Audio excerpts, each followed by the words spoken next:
Hello बच्चों, स्वागत है हमारे इस YouTube के चैनल पे। बच्चों, आज की क्लास में हम लोग क्लास 10th के कार्बन एवं उसके यौगिक जो चैप्टर है उसके अगले टॉपिक के बारे में बात करने वाले हैं। इससे पिछली वीडियो में हम लोग मेथेन बनाने की प्रयोगशाला विधि को सीखे थे। इसके बाद हम लोग मेथेन बनाने की जो अन्य विधियां हैं उसके बारे में बात करते हैं। सबसे पहले हम लोग बात करते हैं फार्मिक अम्ल द्वारा। फार्मिक अम्ल की अभिक्रिया रेड फास्फोरस की उपस्थिति में HI से कराते हैं, हाइड्रोजन आयोडाइड से कराते हैं, तो मिलता क्या हम लोगों को मेथेन। मेथेन गैस के साथ और क्या मिलता है? जल मिलता है और आयोडीन मिलता है ना। कैसे, जरा देखते हैं। देखिए, यहाँ पर फार्मिक अम्ल है, इसकी अभिक्रिया रेड फास्फोरस की उपस्थिति में HI से कराना है, हाइड्रोजन आयोडाइड से कराना है। क्या मिलेगा बच्चों? ये देगा मेथेन गैस, साथ में देगा जल और उसके साथ बनाएगा आयोडीन। जरा देखते हैं इसको। देखिए, HC double bond O single bond OH, ये आपका क्या है? ये है फार्मिक अम्ल। यदि हम लोग इस फार्मिक अम्ल के साथ हाइड्रोजन को इस प्रकार से व्यवस्थित करें कि देखिए, ये दो बॉन्ड अगर ब्रेक होगा तो ये ऊपर से आपको क्या दिख रहा है? H2। अगर कार्बन और ऑक्सीजन के बीच का ये बॉन्ड टूटेगा तो ऊपर ये ऑक्सीजन इन दोनों हाइड्रोजन से बॉन्ड बनाएगा और ये H2O में कन्वर्ट हो जाएगा। किस में कन्वर्ट होगा? H2O में। सेम प्रोसेस आपको नीचे दिख रहा है, यहाँ भी एक मोल क्या बनेगा? H2। तो अब बाकी के हाइड्रोजन, ये कार्बन के 1 2 3 बॉन्ड ब्रेक हो गए। ये 3 हाइड्रोजन जो एक्स्ट्रा दिख रहे हैं, ये कार्बन के साथ एक हाइड्रोजन लगा था पहले से, 3 बॉन्ड फ्री हुआ। 3 बॉन्ड के साथ कितने हाइड्रोजन जुड़ेंगे? 3 हाइड्रोजन जुड़ेंगे, यानी ये बन गया CH4 और ये आपका 2 मोल क्या बन गया? H2। अब ये बात आती है, ये हाइड्रोजन आए कहां से? तो हम लोगों ने क्या किया है भाई? 6HI लिया है। हाइड्रोजन आयोडाइड की कितनी मात्रा लेंगे? 6। क्यों? क्योंकि दो हाइड्रोजन यहाँ पे 4 हो गए, 2 हाइड्रोजन यहाँ पे 6 हाइड्रोजन यूज हुए हैं, तो 6HI लेंगे तभी हमको 6 हाइड्रोजन मिलेंगे, जिसमें से आयोडीन I2 के रूप में, 3I2 के रूप में बाहर निकल जाएगा। तो क्या बचेगा? 6H, यानी 6 हाइड्रोजन। यही 6 हाइड्रोजन जाके यहाँ पर क्या कर रहे हैं? रिएक्शन में भाग ले रहे हैं, यानी कि फार्मिक अम्ल को मेथेन में कन्वर्ट कर रहे हैं और अपने ऑक्सीजन से रिएक्शन करके H2O में बदल जा रहे हैं। तो देखो क्या क्या बना बच्चों, यहाँ पर CH4 बना, साथ में 2 मोल H2O बना और 3I2 बना, यानी हम लिख सकते हैं CH4, फिर क्या बना? 2H2O plus 3I2। ठीक है, अब इसको हम हटा देते हैं यहां से। देखिए, ये आपका रिएक्शन है। यदि हम लोग इसको 6 से मल्टीप्लाई कर दें तो फार्मिक अम्ल की अभिक्रिया HI से कराएंगे, रेड फास्फोरस की उपस्थिति में HI हाइड्रोजन आयोडाइड से कराएंगे, तो ये मेथेन, जल और आयोडीन देगा। क्या देगा बच्चों? मेथेन, जल और आयोडीन। ठीक है, हम लोग दूसरे मेथड की बात करते हैं। दूसरी विधि है एल्कोहल के अपचयन द्वारा।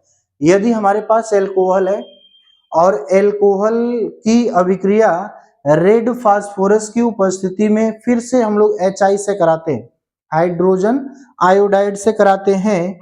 देखिए, मेथिल एल्कोहल है, मेथिल एल्कोहल की अभिक्रिया HI हाइड्रोजन आयोडाइड से हम लोगों को कराना है रेड फास्फोरस की उपस्थिति में। तो ये क्या बनाएगा? मेथेन गैस, आयोडीन और जल। ध्यान देंगे सभी लोग, CH3OH, ये क्या है बच्चों? Methyl alcohol. यदि मेथिल एल्कोहल पर 2 हाइड्रोजन इस प्रकार से अटैक करें तो ये बीच का बॉन्ड क्या होगा? इनका ब्रेक हो जाएगा और यहाँ पर क्या बनेगा बच्चों? H2O, और ये बना लेगा CH4। तो ये बन गया आपका CH4 और साथ में ये क्या बन गया H2O, ठीक ना, CH4 और H2O। अगर हम लोग इस हाइड्रोजन की बात करें तो ये दोनों हाइड्रोजन आए कहां से, क्योंकि HI से रिएक्शन करना है, 2 मोल लेंगे तो एक तो आपको I2 मिलेगा, बाकी के 2 हाइड्रोजन जो होंगे यही दोनों हाइड्रोजन यहाँ पर क्या कर रहे हैं, भाग ले रहे हैं बच्चों। तो यहाँ पर H2 और यहाँ पर CH4 और ये क्या बनेगा I2। तो हम यहाँ पे लिख सकते हैं कि क्या बन रहा है, CH4 बन रहा है, इसके बाद H2O बन रहा है और साथ में आपको I2 देखने को मिल रहा है। यदि हम लोग मेथिल एल्कोहल की अभिक्रिया रेड फास्फोरस की उपस्थिति में 2 मोल HI से हम लोग रिएक्शन कराते हैं, ठीक ना, हाइड्रोजन आयोडाइड से रिएक्शन कराते हैं तो क्या मिलता है CH4, साथ में क्या मिलता है जल और उसके बाद क्या मिलता है आयोडीन, ठीक ना। देखिए यहाँ पे मेथिल एल्कोहल था, 2 हाइड्रोजन इसके ऊपर अटैक किए तो ये बन गया CH4, ये बन गया जल। ये 2 हाइड्रोजन कहां से आए बच्चों, तो 2 हाइड्रोजन यहां से आए। देखिए HI जब ब्रेक होगा तो I2 में टूटेगा, 2 हाइड्रोजन बाहर निकलेंगे, यही दोनों हाइड्रोजन आके यहाँ पे अटैक करेंगे, ठीक है। इस प्रकार से ये रिएक्शन कंप्लीट होता है, ठीक ना। आगे हम लोग बात करते हैं अगले नंबर रिएक्शन की। देखिए अगला है क्लीमेंसन अपचयन अभिक्रिया। बच्चों क्लीमेंसन अपचयन अभिक्रिया जो होती है 11th-12th में हम लोगों को डिटेल से पढ़ना है, लेकिन फिलहाल हम लोग यहाँ पे देखते हैं क्लीमेंसन अपचय जो होता है जिंक अमलगम ZnHg और HCl का मिश्रण होता है। और यदि हम लोग फार्मेल्डिहाइड की बात करें, किसकी बात करें फार्मेल्डिहाइड, देखिए HCHO इसका फार्मूला होता है। HCHO को हमने इस प्रकार से लिखा हुआ है H single bond C double bond O single bond H, ठीक ना। तो HCHO की अभिक्रिया हमको हाइड्रोजन से कराना है क्लीमेंसन अपचयन की उपस्थिति में। अब बताओ क्लीमेंसन अपचयन की उपस्थिति में रिएक्शन कराओगे तो ये क्या देगा बच्चों, ये देगा CH4 और क्या बनाएगा H2O, CH4 और H2O कैसे बनेगा जरा देखते हैं। देखिएगा यदि हमारे पास फार्मेल्डिहाइड है, इस तरीके से हमने लिख दिया HCHO को, ठीक है, इसके ऊपर हमको रिएक्शन कराना है हाइड्रोजन से क्लीमेंसन अपचयन की उपस्थिति में। तो बताओ यदि हम लोग हाइड्रोजन को लिखें तो 2 हाइड्रोजन 2 4, कितने हाइड्रोजन यूज हो रहे हैं 4। क्यों 4 हाइड्रोजन यूज होंगे, क्योंकि यहाँ 2 बॉन्ड अगर कार्बन और ऑक्सीजन के बीच का ब्रेक होगा तो ऑक्सीजन को डबल बॉन्ड बनाने के लिए 2 हाइड्रोजन की आवश्यकता होगी। देखिए हाइड्रोजन अपना 2 हाइड्रोजन जो होगा ऑक्सीजन के साथ जैसे ही जुड़ेगा यहां से ये वाला बॉन्ड ब्रेक हो जाएगा और ये वाला बॉन्ड ब्रेक होगा तो यहाँ पर क्या बन गया H2O, कार्बन का भी 2 बॉन्ड ब्रेक हुआ तो ये हाइड्रोजन दूसरे हाइड्रोजन के साथ जुड़ेंगे, यानी ये बन गया आपका CH4 और ये बन गया आपका H2O। देखिए CH4 और उसके साथ क्या बना है H2O। अगला मेथड है बच्चों ग्रिग्नार्ड अभिकर्मक द्वारा, ठीक है। देखिए ग्रिग्नार्ड अभिकर्मक की अगर हम लोग बात कर लें तो ग्रिग्नार्ड अभिकर्मक को हम लोग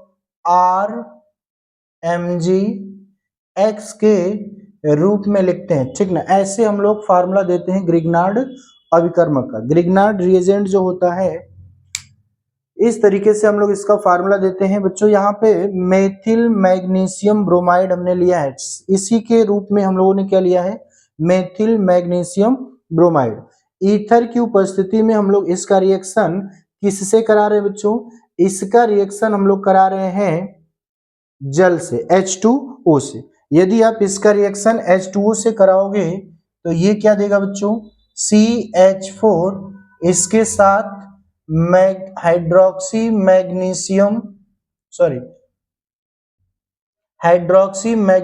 ब्रोमाइड, क्या नाम होगा इसका हाइड्रोक्सी मैग्नीशियम ब्रोमाइड। ये कैसे बना है जरा समझते हैं।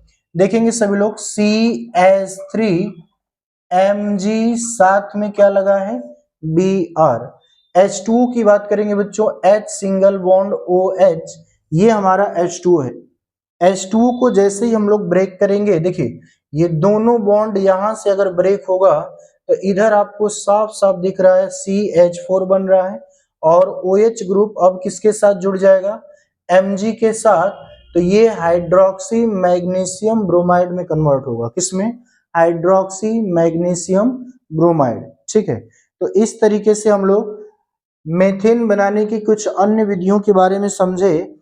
आगे हम लोग बात करते हैं बच्चों मेथेन के भौतिक गुण की। ठीक ना, मेथेन की अगर हम बात करें तो मेथेन रंगहीन, गंधहीन और स्वादहीन गैस होती है। ठीक ना, मेथेन रंगहीन, गंधहीन और स्वादहीन गैस होती है। यानी मेथेन गैस जो होगी वो रंगहीन, गंधहीन और स्वादहीन गैस होती है। अगले पॉइंट की बात करते हैं, यह वायु से हल्की, यानी मेथेन गैस जो होती है ये वायु से क्या होती है, हल्की होती है और अविषैली प्रकृति की होती है, यानी विषैली गैस नहीं है। मेथेन गैस विषैली नहीं होती है, अविषैली प्रकृति की गैस होती है। ठीक ना, तो वायु से हल्की होगी और अविषैली प्रकृति की गैस होगी। आगे हम लोग बात करते हैं बच्चों, अगला पॉइंट है कि यह जल में कम विलेय, मेथेन गैस जो होती है जल में कम विलेय होती है, जल में बहुत अधिक मात्रा में नहीं घुलती है। लेकिन अगर हम लोग बात कर ले एल्कोहल और ईथर की, तो एल्कोहल और ईथर में मेथेन गैस पूर्ण रूप से विलेय होती है, अत्यधिक मात्रा में विलेय होती है, जबकि जल में कम मात्रा में विलेय होती है। अगले पॉइंट की बात करते हैं, मेथेन का मेल्टिंग पॉइंट और बॉइलिंग पॉइंट। ठीक है बच्चों, मेथेन का मेल्टिंग पॉइंट और बॉइलिंग पॉइंट लगभग कितना होता है। मेल्टिंग पॉइंट की बात करें तो -182.5 डिग्री सेल्सियस, या इसको हम लोग 183 डिग्री सेल्सियस, -183 डिग्री सेल्सियस भी मान सकते हैं। और यदि हम लोग बॉइलिंग पॉइंट की बात करें तो बॉइलिंग पॉइंट कितना होता है बच्चों, -161.5 डिग्री सेल्सियस, या इसको हम लोग -162.5 डिग्री सेल्सियस भी मान सकते हैं। बच्चों आज की क्लास में बस इतना ही। आगे आने वाले वीडियो में हम लोग अगले टॉपिकों को कवर करेंगे। तब तक के लिए धन्यवाद।